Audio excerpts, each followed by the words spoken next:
Bonjour à tous, nous nous retrouvons pour poursuivre l'investigation de dispositifs numériques en partage, en open access. Et aujourd'hui, on va parler d'un projet qui intéresse les communautés disciplinaires et en particulier ici, ce cas-là, c'est les mathématiques, puisque on va parler des outils ressources numériques pour des prérequis, l'exemple du projet Mathusalem. Et pour cela, j'ai le plaisir d'accueillir Gabriel Lange, qui est enseignant à AgroParisTech, enseignant de mathématiques, et qui a été le porteur du projet, de ce projet de construction de prérequis pour les étudiants entrant dans les écoles d'ingénieurs.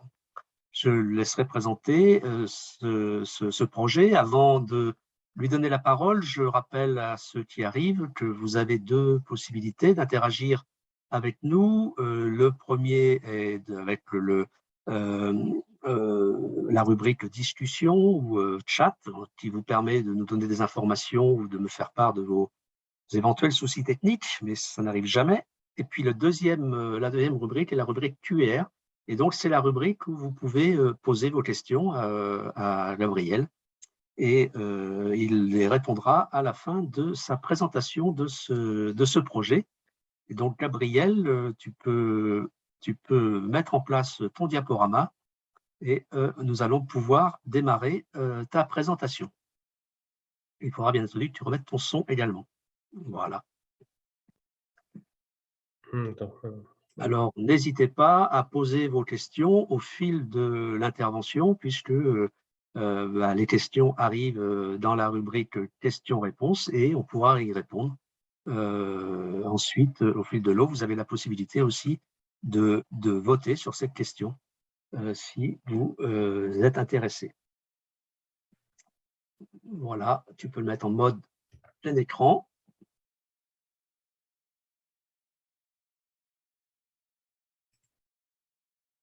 Et tu vas pouvoir démarrer.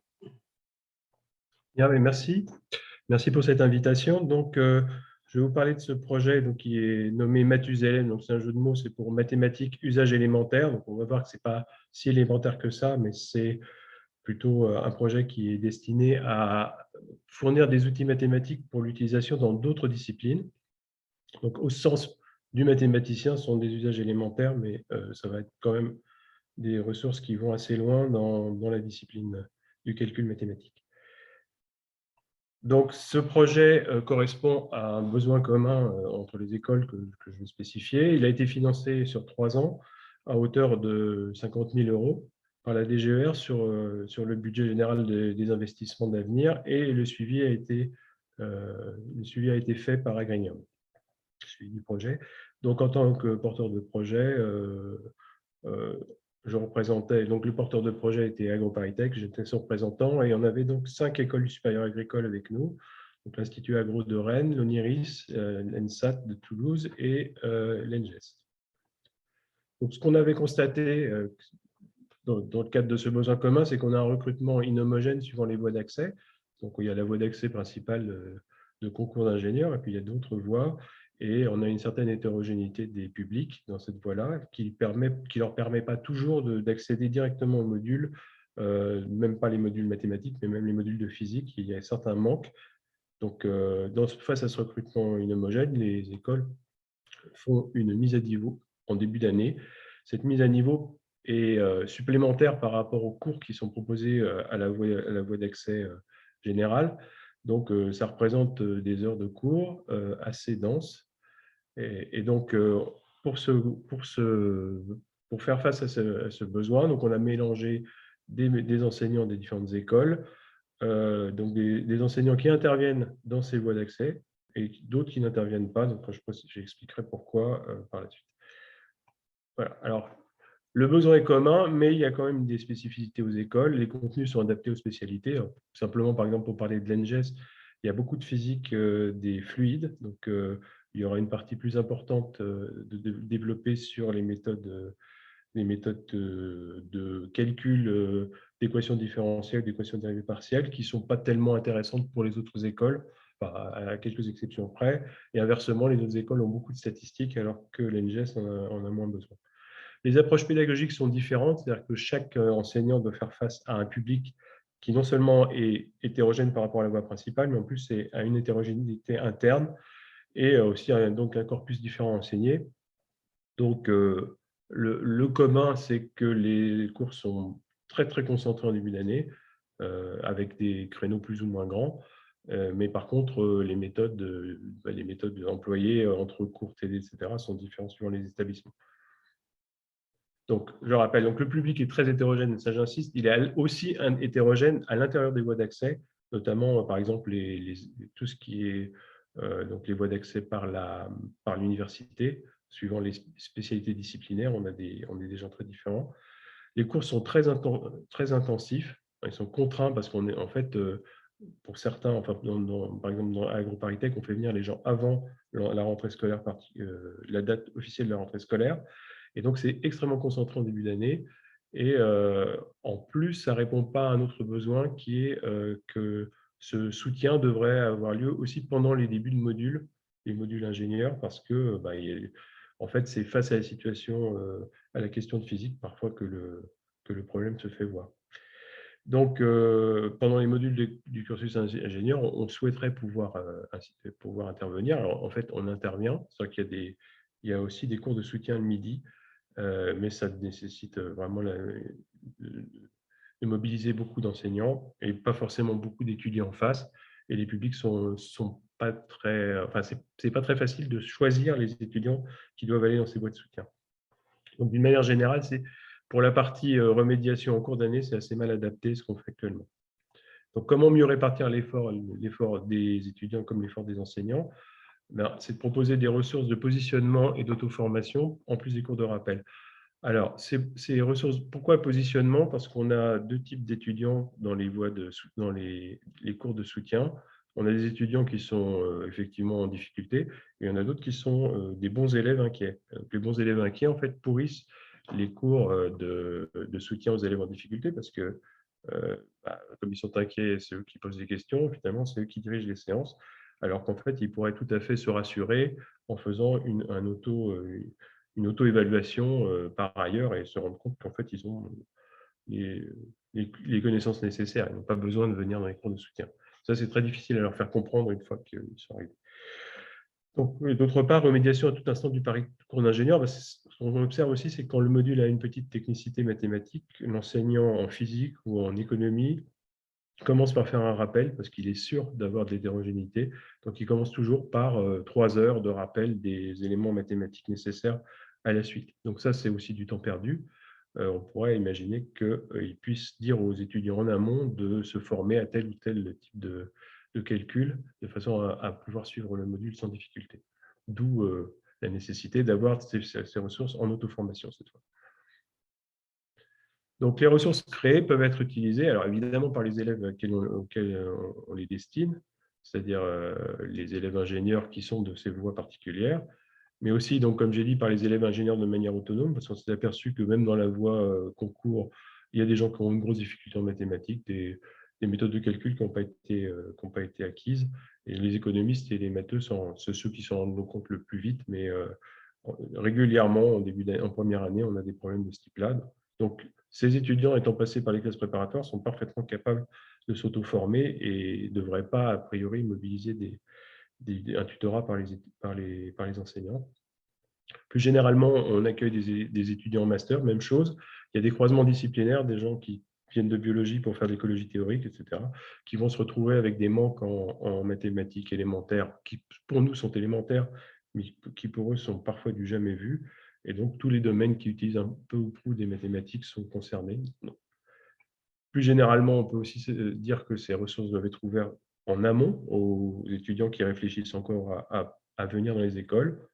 Et puis, très généralement, par tous les lycéens et étudiants, puisqu'on descend on fait des rappels qui sont parfois même des rappels de collège. Donc, pourquoi pas les ouvrir aux étudiants, aux jeunes et aussi aux donneurs de cours particuliers pour leur donner des exemples d'exercices corrigés ou même les parents d'élèves qui veulent suivre ce que fait leur enfant. Alors, le constat qu'on a fait assez rapidement entre mathématiciens, c'est que c'est illusoire d'essayer de rattraper une formation qui est incomplète en mathématiques. Donc, on va très vite abandonner l'idée de donner les bases théoriques et de donner les démonstrations. Et on va se concentrer sur les techniques de calcul qui sont opérationnelles justement pour les domaines dont j'ai parlé, physique, économie, etc. Par contre, on ne renoncera pas à une formalisation correcte parce qu'on pense que donner une formalisation approximative, bon, par exemple dans les développements limités, les limites, il y a des choses qui se font un petit peu rapidement, c'est encore plus perdre les étudiants. Donc, on essaie de leur donner un cadre, alors qu'ils n'utiliseront pas, peut-être qu'ils retiendront que les recettes de cuisine, mais en tout cas, le cadre est présent dans le projet. Et on rajoute aussi plus ou moins des accès à des ressources plus abouties où il y a les démonstrations, le cadre rigoureux, c'est-à-dire les ressources disciplinaires dont on dispose. Mais ça, c'est optionnel. On ne considère pas que c'est central dans le projet. Alors, pour ce qui est justement de la partie cours, on s'est vite rendu compte dans le collectif que personne n'avait envie d'utiliser les cours des autres. C'est la liberté pédagogique, c'est utiliser son propre ouvrage de cours, ses propres références et son propre déroulé. Donc, on n'est pas encore arrivé à une mutualisation de ces méthodes-là, peut-être aussi parce que les publics sont vraiment différents et ont des objectifs différents. Donc, il n'y a pas forcément de bonne raison de faire un cours unifié. Donc, ce qu'on va faire, c'est découper un référentiel commun de ce qui est nécessaire en connaissance, mais on ne fournira pas de cours unifiés dans le projet. Donc, on va par contre, pour faire face à cette individualisation, découper proprement le référentiel commun des choses nécessaires en petits objets pédagogiques. On vise 15-20 minutes, ça dépend effectivement du niveau de l'étudiant, mais a priori, un étudiant pour qui ce serait que des rappels, il doit pouvoir faire un grain en 15 minutes. Donc, l'essentiel, c'est le développement d'une base d'exercices corrigés qu'on va proposer. On aura aussi l'accès à des rappels de cours extérieurs, qui soient sous forme de fiches de rappel, sous forme de vidéos, ou alors des ressources plus communes, plus complètes pour les gens qui veulent se former réellement à l'aspect mathématique des choses. Et le principe aussi, puisqu'on veut viser tous les publics, c'est le dépôt sur une plateforme gratuite, ouverte. Donc, voilà, puisqu'on ne voulait pas réserver nos ressources à nos étudiants internes et même à la voie qu'on visait, on voulait le mettre à disposition plus généralement.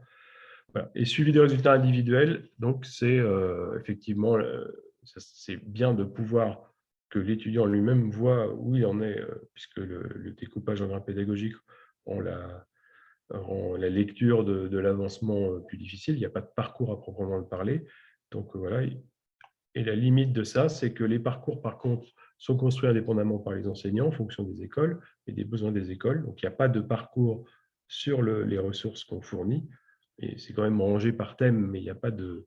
Et par thème et par ordre de difficulté, mais il n'y a pas de recommandation, puisque chacun va pouvoir voyager dans le site à son rythme.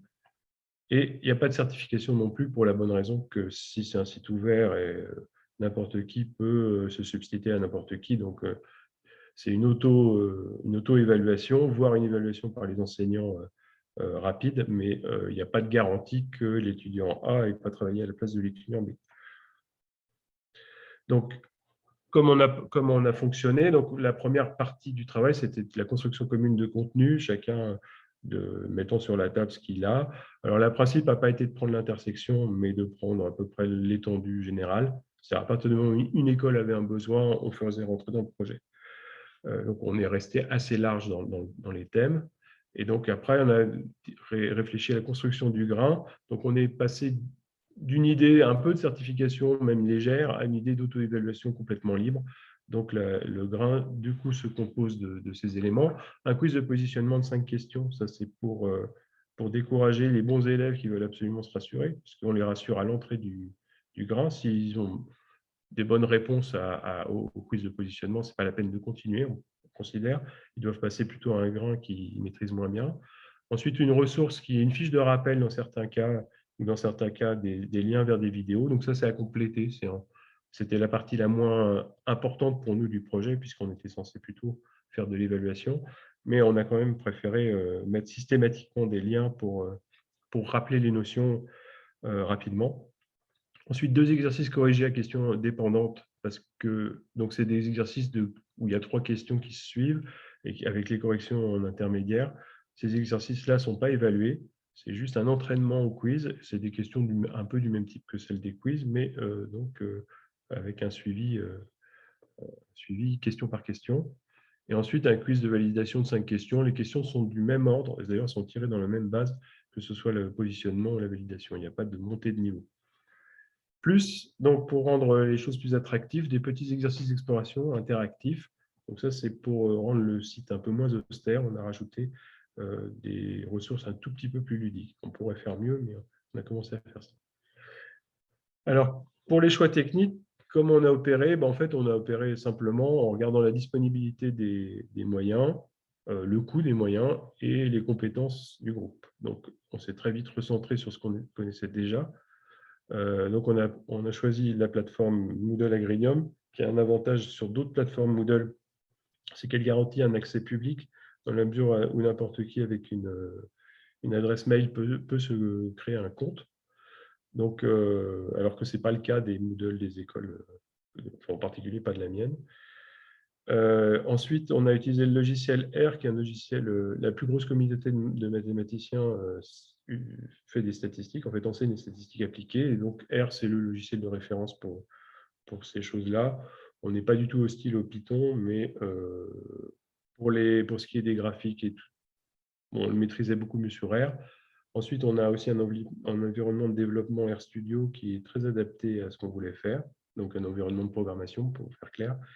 Et il y a aussi une partie très évoluée de R qui permet de faire des exercices interactifs. Ça nous permettait donc de rester dans une même ambiance pour l'ensemble du travail. Et donc, on a choisi ces solutions-là, qui sont gratuites en plus. C'est un logiciel gratuit. Donc, le coût très faible de développement, on avait prévu normalement 15 000 € de développement, finalement a été réduit à 0, puisqu'on n'a pas fait intervenir de développement extérieur grâce à ce choix. Alors, on a constaté quand même des limites du système de Moodle, c'est que notre base de questions est très importante. On visait 20 questions par grain, on n'a pas réussi à faire ça, donc on aurait fait 1500 questions, et là on est à plus de 1000, mais avec plus de 1000 questions dans un cours de Moodle, on commence à avoir des problèmes de gestion et de suivi de ce qui se passe. C'est très peu pratique parce qu'il faut ouvrir question par question et champ de question par champ de question. Donc, on a choisi d'opérer une saisie extérieure des questions, extérieure à Moodle, sous forme d'un format texte, donc des fichiers qui sont très facilement interopérables, ce qui permet d'améliorer la saisie des formules de mathématiques qui ne sont pas très faciles à faire sous Moodle, même s'il y a plusieurs outils pour le faire. Facilite aussi la correction par du recherche et remplacer, ce qui est impossible sous Moodle, par de l'ajout en copier-coller. Dans Moodle, vous n'avez qu'un copier-coller général de toutes les questions, mais pas du copier-coller qui suit à l'intérieur des champs. Et puis pour la diffusion, donc, comme c'est des modes texte, c'est interopérable, c'est plus facile. Et puis la traduction aussi, si on fait appel à un traducteur professionnel, fournir des fichiers texte est évidemment beaucoup plus simple que de lui donner un accès sur une plateforme. Les compétences AirShiny, alors là, on s'est aperçu que, par contre, on avait beau être tous formés sur R, AirShiny, c'est un pas de plus. Donc, il a fallu suivre des sessions de formation. Alors, tous les enseignants n'ont pas pu le faire pour arriver à un niveau de création des premiers exercices sous ce logiciel-là. Donc, les tâches réalisées, donc ça va être la saisie extérieure des fichiers texte en fichiers texte structurés de l'ensemble des questions qu'on a utilisé, pour ceux qui connaissent le langage Markdown, qui est le langage le plus… donc, ce sont des fichiers texte juste avec un balisage extrêmement simple, beaucoup plus simple que le HTML. En fait, ça a été créé par les informaticiens pour avoir le balisage qui demande le moins de caractères. Donc, c'est très, très léger comme mise en forme, très facile à utiliser. Ensuite, il faut utiliser un petit script R qui était plus ou moins disponible pour faire l'importation des questions sur la plateforme. On a essayé de développer un outil web qui permettait de le faire de façon transparente pour les gens qui ne connaissent pas R.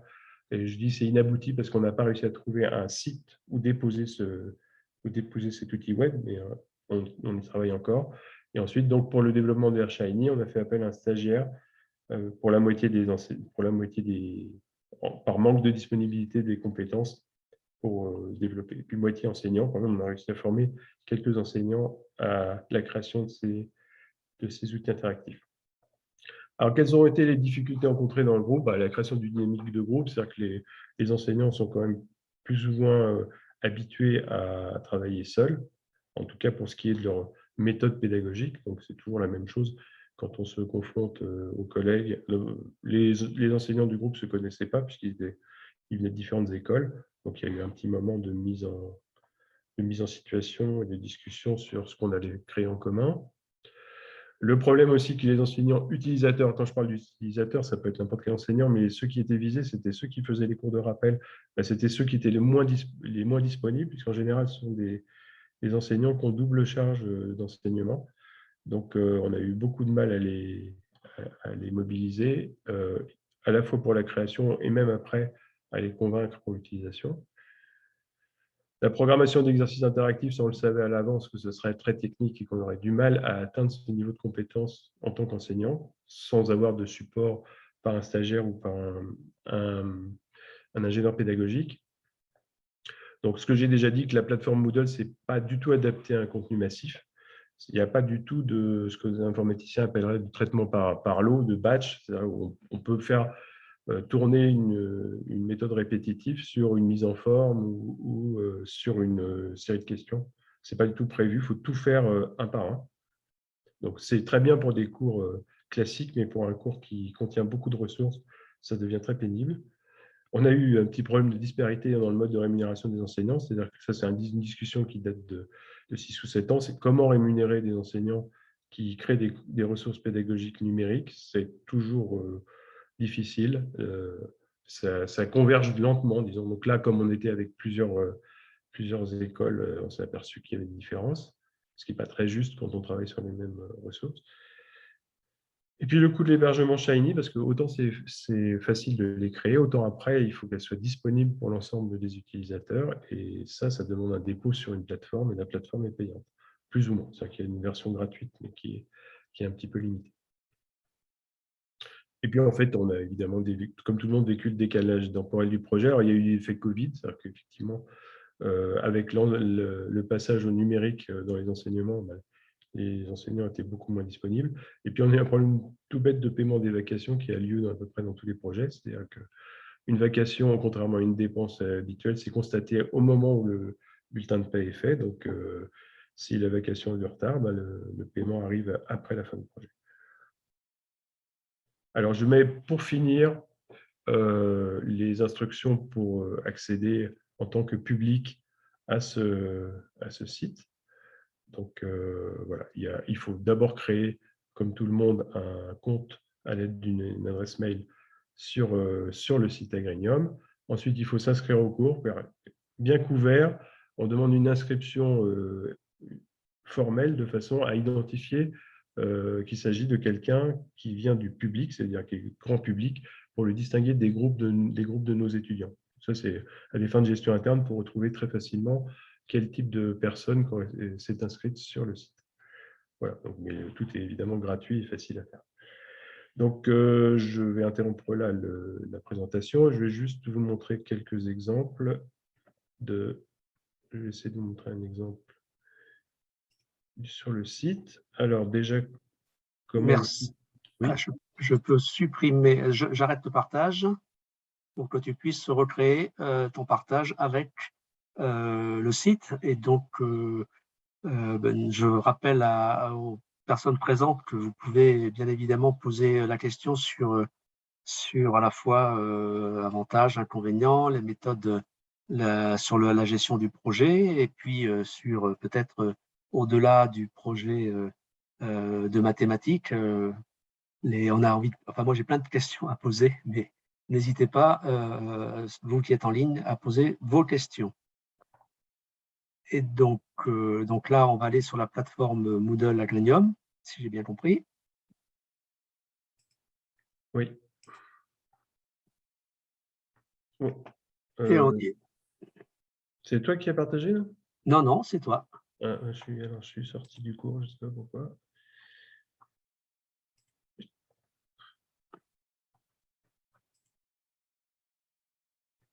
Voilà, on est dessus. Alors, donc,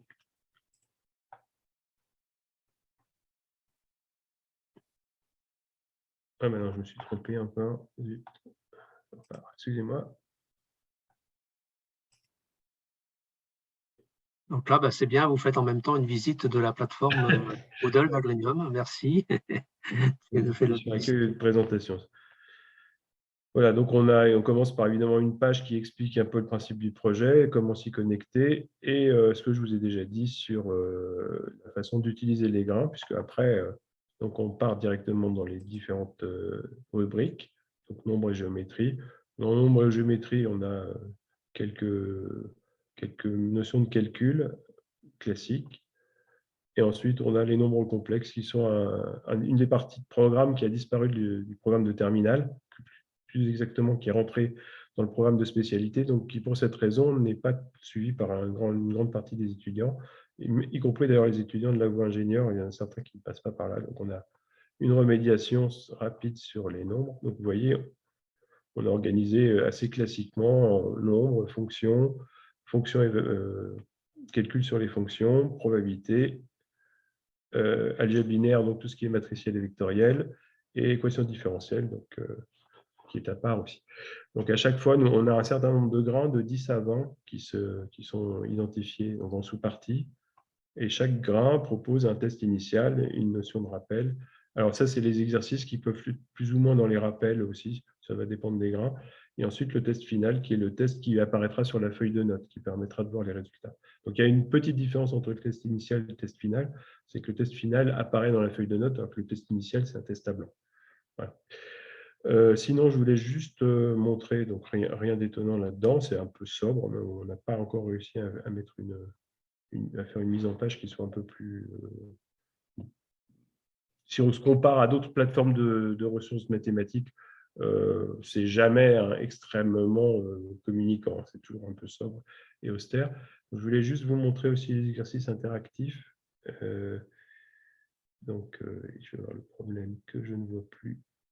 Attends, c'est parce que je ne vois plus la barre. Donc, je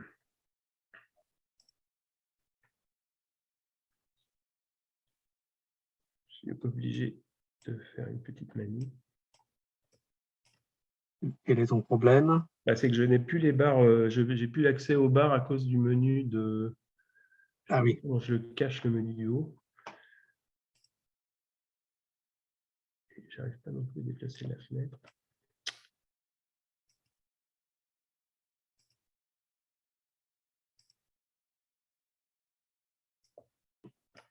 Bon, je ne vais pas y arriver. Hein. C'est un problème. Tout à l'heure, c'est bizarre, je n'avais pas ce... Ah, où je peux peut-être déplacer ce menu. Voilà, si, pardon. Oui, c'était ça. Donc, voilà. Donc, un exemple d'exercice.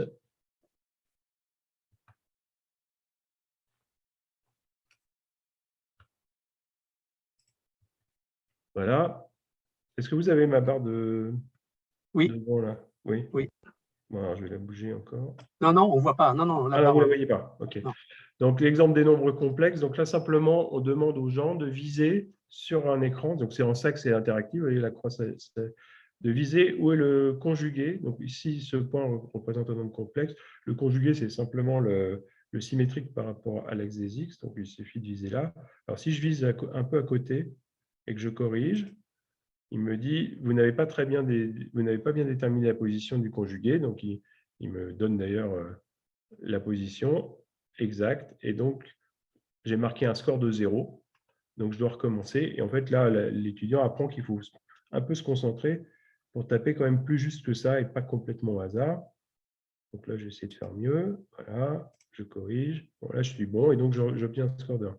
Donc voilà, donc c'est un espèce de jeu. Alors là, c'est très facile parce que c'est asymétrique, mais on a d'autres exemples de calcul complexes où on a beaucoup plus de mal à trouver où est le point.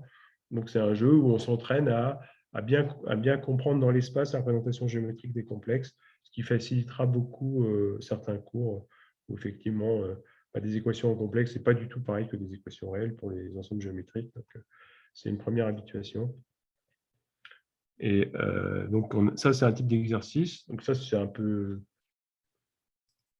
Voilà. Un autre type d'exercice, c'est juste comprendre la répartition d'une loi. Donc là, c'est la loi des pile ou face sur...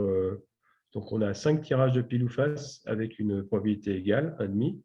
Et on peut donc faire varier, par exemple, truquer la pièce, l'envoyer plus surface. Voilà. Ça bouge.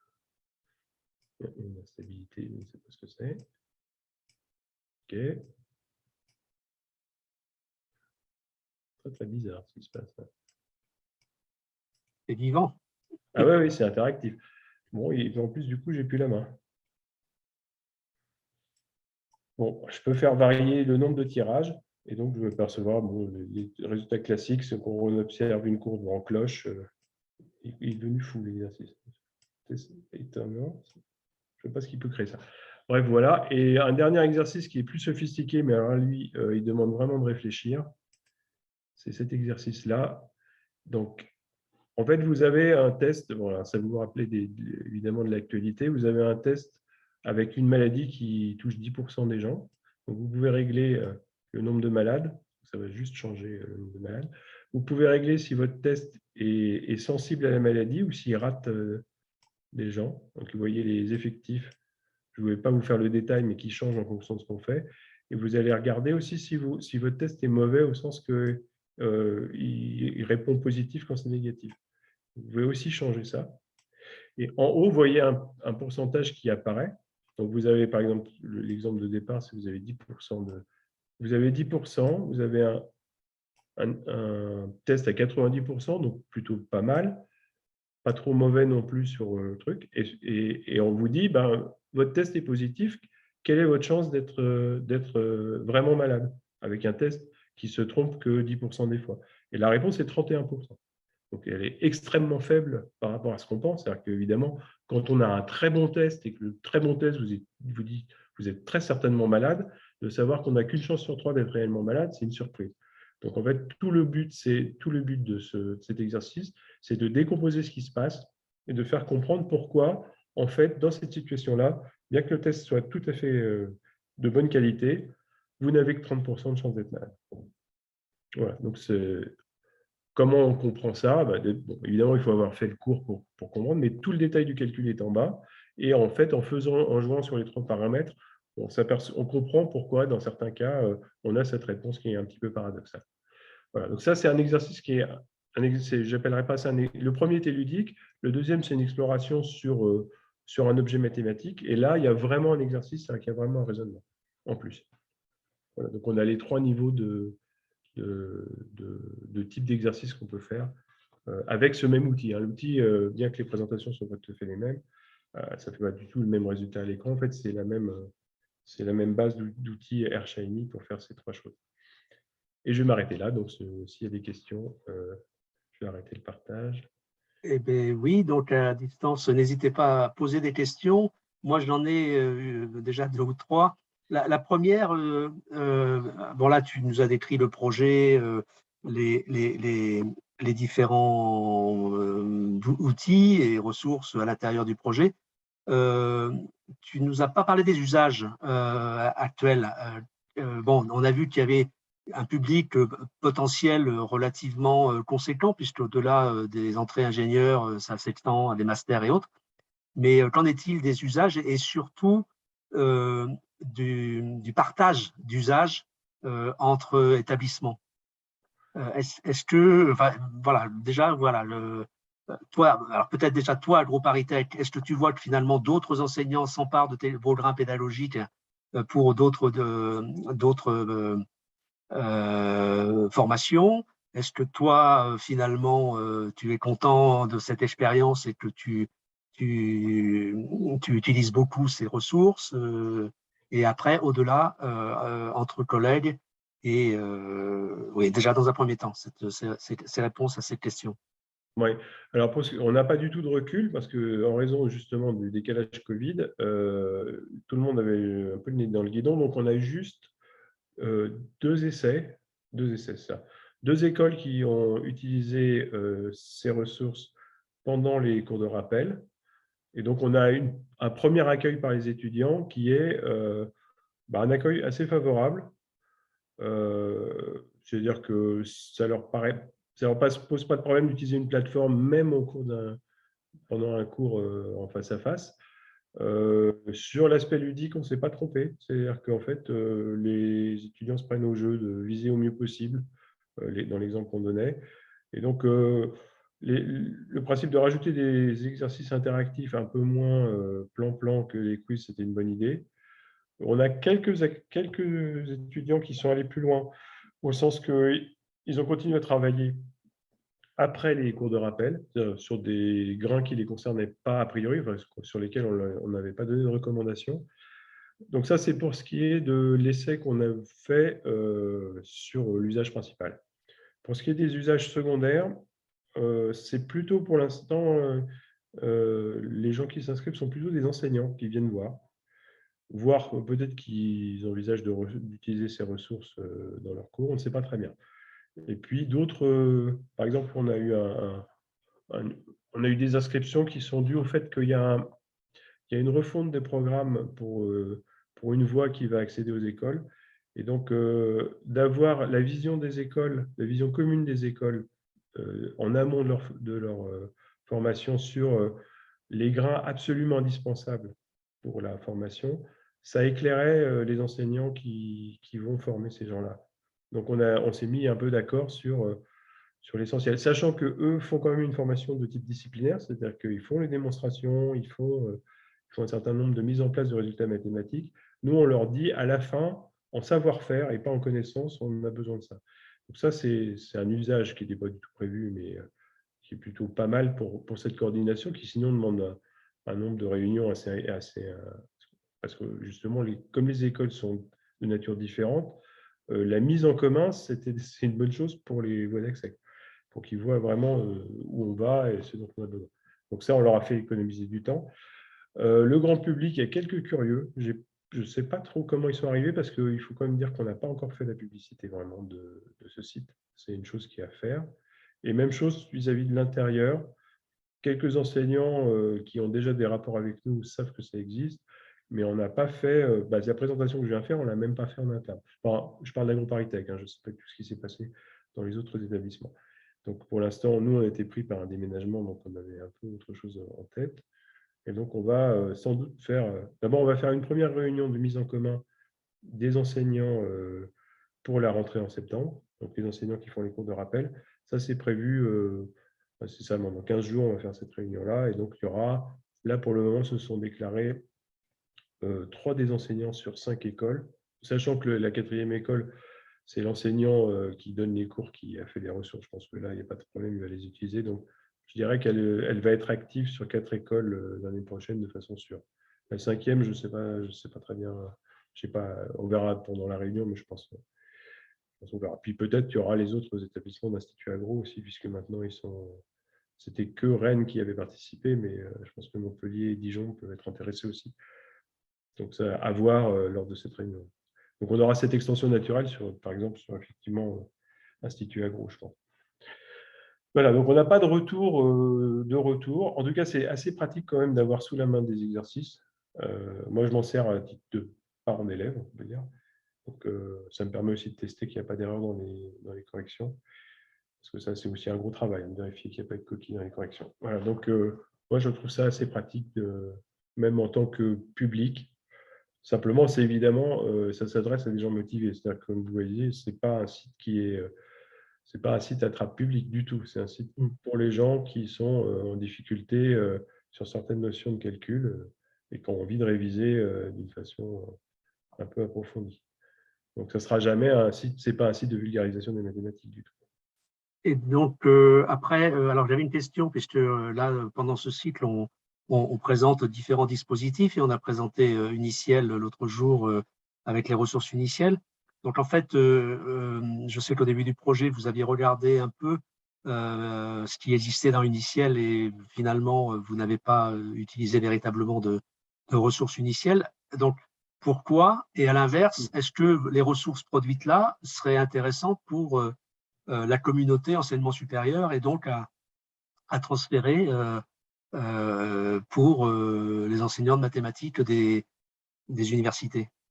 Alors justement, il y a une grosse différence entre le projet et les projets d'Uniciel et de l'université, c'est que l'université réagit toujours de façon disciplinaire. C'est-à-dire que nous, on a dû se forcer un petit peu à abandonner le formalisme extrêmement rigoureux qu'on applique en mathématiques pour se concentrer sur les méthodes de calcul.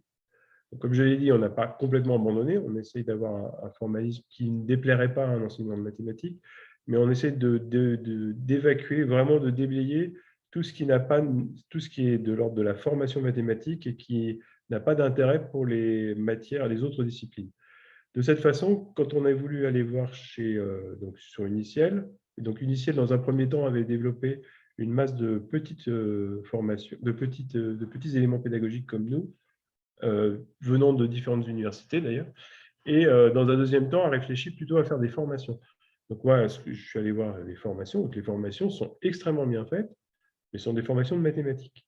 Et là, si on prend un apprenant quelconque de chez nous en difficulté et qu'on l'envoie sur ces ressources-là, c'est absolument impossible qu'il accroche parce que c'est tout de suite, ça s'adresse tout de suite à des gens qui auraient fait des études de mathématiques de manière prolongée. Donc, l'idée était plutôt de regarder dans Uniciel ce qu'ils ont fait comme remédiation, et pas comme cours, pour justement les éléments en défaut. Et ça, ce n'est pas ce qui est mis maintenant en première ligne. Donc, ça nécessite de discuter avec Uniciel pour qu'ils fassent eux-mêmes une recherche de ces éléments-là. Parce que nous, on veut des éléments courts, donc des vidéos de 5 minutes, ou des fiches de rappel, pas des cours. Bon, pour la partie plus évoluée, justement, quand j'ai dit il faut permettre quand même aux étudiants qui seraient intéressés d'avoir une vraie formation de mathématiques, là, par contre, il faudra effectivement qu'on fasse des renvois sur la collection Socle, par exemple, sur des choses qui sont très complètes. Ce n'est pas encore fait. Donc, on va avoir une discussion sur les ressources, parce que là, pour le moment, on a pioché des vidéos un peu partout sur Internet, des vidéos d'enseignants qui sont très bien faites, mais qui sont des enseignants, qui sont du coup un peu hétéroclites. Donc voilà, et on a fait aussi de nos propres fiches de rappel. Pour l'instant, on a fait comme ça. Donc il y a ça, c'est une partie, comme j'ai dit, c'était la partie secondaire, c'était la partie ressources de cours, ce n'était pas notre focus principal, donc ça, c'est à retravailler. Et une autre chose, c'est que en fait, il y a un nouveau système sur Uniciel, c'est qu'ils ont créé un robot de préconisation, enfin, je ne sais pas comment dire, mais individuel, c'est-à-dire un robot qui regarde vos progrès, qui vous dit vous devriez approfondir telle chose, vous avez mal compris telle partie. Donc ça, c'est des choses beaucoup plus modernes. Plutôt que de repartir à zéro, si on pouvait aller dans cette voie avec l'appui d'Uniciel, ce serait intéressant aussi. Ok, bon, ben ça c'est bien. Et bon, ben, je profite qu'il n'y ait pas d'autres questions pour en poser une autre. Euh, donc du coup, ce webinaire va être en replay vidéo. Et ce qui est important aussi, c'est que tu témoignes de ton expérience du fonctionnement collectif.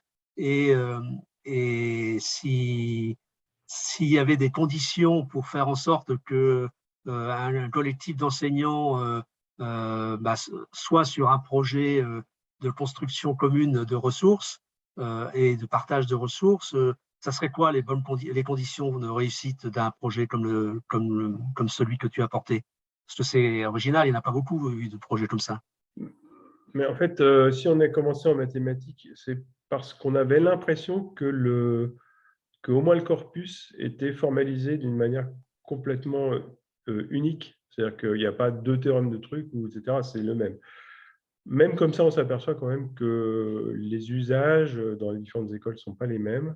L'intérêt d'enseigner telle ou telle partie n'est pas la même. Donc déjà, ça demande de toute façon beaucoup de bonne volonté pour se mettre d'accord sur le contenu. Voilà. Après, sur les méthodes, on a réussi à... Je pense que quelle que soit la discipline, c'est difficile de demander à des enseignants de faire un cours unique. Donc ça, à mon avis, c'est pas ça. Ce qu'il faut, c'est effectivement trouver des supports communs, qui peuvent être mobilisés pendant les enseignements, mais qui n'enferment pas trop l'enseignant. Donc il faut laisser aux enseignants une certaine liberté, sinon ils n'adhèrent pas. Et donc c'est plutôt une fonction de support. Donc c'est plutôt on arrivera plutôt à faire des objets périphériques au centre du cours. Je ne sais pas si les autres communautés ont des points aussi communs qu'on avait nous. Ça, c'est un petit peu la difficulté. Je pense que les physiciens sont la deuxième communauté qui pourrait être intéressée. Les chimistes aussi ont fait des choses qui peuvent être… Est-ce qu'il y a aussi la question de la pérennité des ressources? Par exemple, si on prend la biologie, ça bouge Ouais. peut-être plus vite qu'en mathématiques. Sauf qu'on parle quand même de prérequis, donc les prérequis, ce sont les bases, et normalement les bases bougent un C'est petit peu stabilisé, moins. oui. Ouais. D'accord. Alors après, il y a le problème de est-ce qu'on fait des cours, est-ce qu'on continue, c'est-à-dire est-ce qu'on fait des ressources communes pour les cours du cycle ingénieur. On a commencé à en faire en interne, enseignants et pour différents cours. C'est pas exclu que ça puisse être utilisable aussi, qu'on puisse faire le même genre de choses. Des TD, par exemple, des TD qui seraient sous forme bien développée, fermée, et avec les sources de façon à ce qu'un enseignant puisse les adapter. Ça, c'est tout à fait possible. Pour le moment, on n'a pas réfléchi à ça, mais c'est, à mon avis, dans notre communauté, c'est le deuxième pas, c'est ça. C'est sans vouloir non plus intervenir sur la partie enseignement, mais sur la partie mise en pratique, il y a certainement des objets qu'on peut mettre en commun. Ok. Et en termes d'appui, parce que j'ai l'impression que vous êtes quand même un peu débrouillé seul, c'est-à-dire en termes d'appui d'autres métiers, à part le stagiaire que vous avez embauché, finalement, vous n'avez pas eu d'ingénieur technico-pédagogique ou d'informaticiens ou de techniciens qui vous ont appuyé dans votre projet. On a eu des conseils, si on avait quand même des ingénieurs pédagogiques qui participaient à quelques réunions, donc sur des points précis. En fait, ils n'étaient pas disponibles pour suivre le projet, mais sur des questions précises, ils pouvaient répondre et nous faire gagner du temps. Et voilà, c'était plutôt sous cette forme-là que sous forme d'un suivi. Et le stagiaire, par contre, ce n'était pas un stagiaire lambda. Il a une technicité qui est supérieure à l'ensemble des membres du projet. Donc, sur la partie programmation, ce qu'il a fait est extrêmement propre, ce qu'on n'aurait pas réussi à faire, je pense. D'accord. Ok. Et c'était quel type de profil alors? Ah, je ne sais pas où ils l'ont trouvé. Je pense que c'était un informaticien de D'accord. formation. Donc, il a dû quand même s'adapter au langage qui n'est pas du tout un langage standard. Hein. Ce n'est pas du Python ou du C, hein. C'est quand même autre chose. Mais comme il avait les bases de programmation, la programmation interactive, c'est un type de programmation. Parce que ça consiste à observer la souris, le clavier et réagir en fonction de ça. Un programme standard ne fait pas ça, quoi. Donc, les méthodes sont un peu différentes. Et bon, je pense qu'il avait une formation sur ce type de méthode sur du web, en fait. Et il a pu facilement mettre en œuvre quand il est confronté au nouveau langage. Ce n'était pas un problème. Mais c'est pour ça que je pense qu'au départ, c'était un informaticien. Ok, bah écoutez, les questions, je vois qu'elles n'arrivent pas. C'est très clair. L'expérience que tu proposes est intéressante et je pense qu'elle va pouvoir être diffusée largement. Tu vas pouvoir aussi, du coup, l'utiliser pour communiquer Oui, euh, tout à fait, ouais. sur le projet. Et donc, bah, je propose qu'on close ce webinaire. Alors, c'est le dernier webinaire de la série puisque il était prévu la semaine prochaine un webinaire sur la plateforme de jeux sérieux qui est portée par INRAE et qui va porter les jeux sérieux dans différents domaines des agrosciences.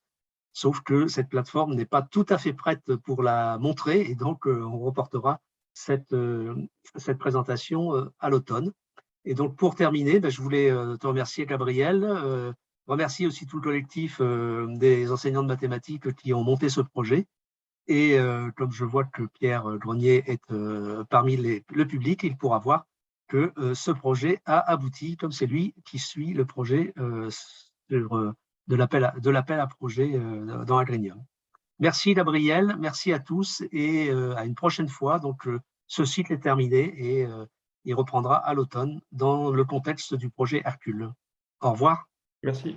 Au Au revoir. revoir.